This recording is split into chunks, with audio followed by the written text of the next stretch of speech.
Assalamualaikum warahmatullahi wabarakatuh.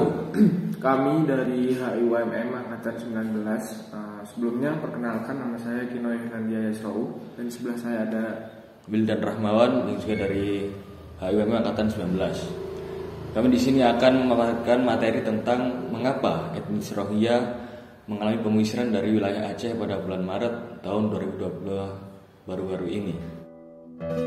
Terlepas dari Rohingya ini merupakan sebuah etnis ataupun tidak di wilayah Myanmar, namun berdasarkan studi sejarah, etnis tersebut telah lama menetap di wilayah Myanmar selama kurang lebih ratusan tahun.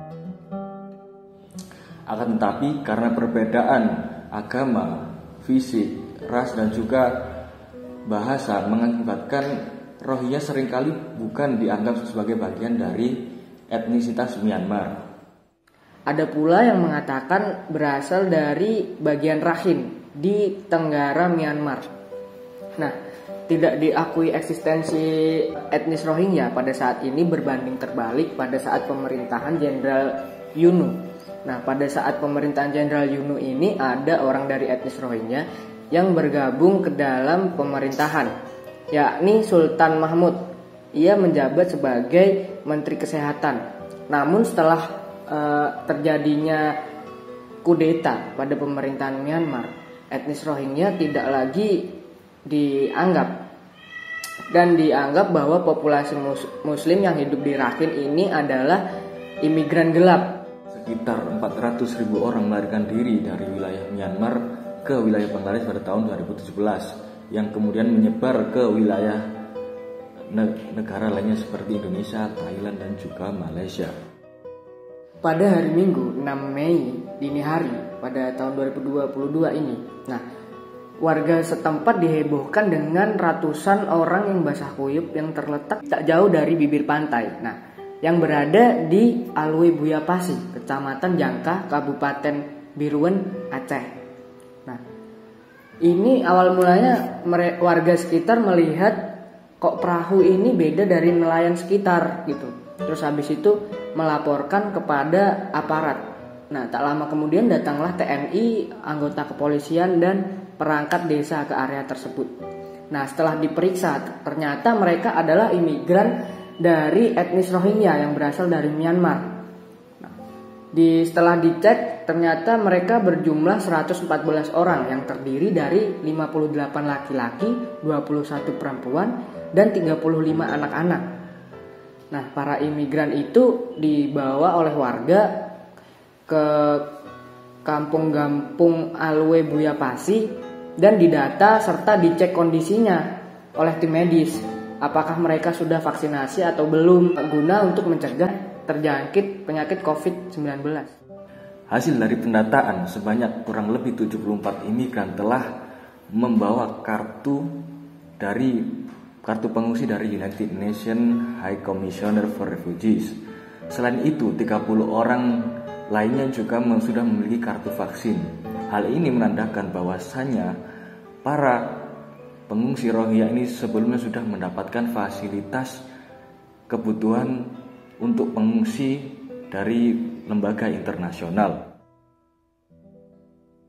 Sembari menunggu administrasi dari wilayah Aceh tersebut, para pengungsi ditempatkan di sebuah balai desa. Para pengungsi ini mengaku telah berlayar selama kurang lebih 25 hari. Pemerintah Aceh sendiri telah berencana untuk memindahkan para pengungsi ini ke wilayah Lok Sumawe, yang mana antara Bupati Lok Sumawe dan juga Bupati Biren telah berkoordinasi terkait pemindahan para imigran. Nah, orang dari etnis Rohingya ada yang kabur 3 orang pada hari Minggu tanggal 20 bulan Maret malam hari. Untungnya pada hari Seninnya, esok harinya, pagi hari, mereka ditemukan dan dikembalikan ke dalam penampungan tersebut. Mayoritas pengungsi mengemas barang-barang mereka dan berusaha untuk keluar atau kabur dari tempat tersebut, dari tempat penampungan itu tadi. Nah, upaya kabur mereka ini ditahan oleh pihak UNHCR dan International Organization of Migration.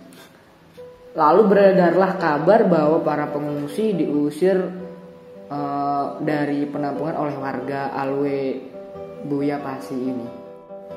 Ada kabar bahwasanya warga setempat telah mendengar adanya surat perintah pemindahan tersebut. Akan tetapi pemindahan yang tak kunjung dilakukan justru menimbulkan konflik di antara para pengungsi dan juga masyarakat setempat. Hal itu terjadi karena pengungsi merasa bosan karena tidak mendapatkan kepastian terkait pemindahan mereka dari wilayah Biren tersebut. Selain itu, ada kabar pula bahwasanya para pengungsi melanggar aturan desa. Kurangnya perhatian para pengungsi dari lembaga internasional mengakibatkan para pengungsi dan juga warga setempat mengalami gesekan konflik. Namun, warga setempat justru membantah adanya konflik tersebut, yang justru warga setempat mengatakan bahwasanya mereka telah memberikan bantuan kepada para pengungsi.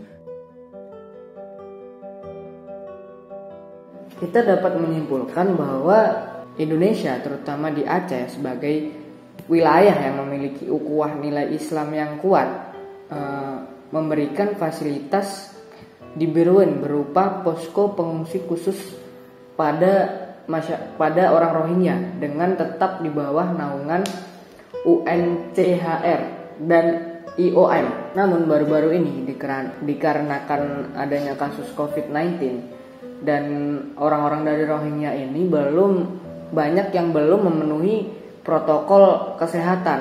Nah, oleh karena itu sebagian dari mereka ada yang tertahan di perbatasan.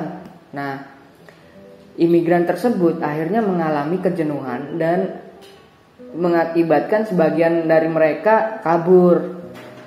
Nah, dari posko pengungsian, sehingga masyarakat Aceh beranggapan bahwa imigran tersebut bukan imigran yang patuh dan justru menimbulkan masalah, sehingga masyarakat Beruen memutuskan untuk tidak lagi menerima pengungsi dari Rohingya. Sekian dari kami, terima kasih. Assalamualaikum.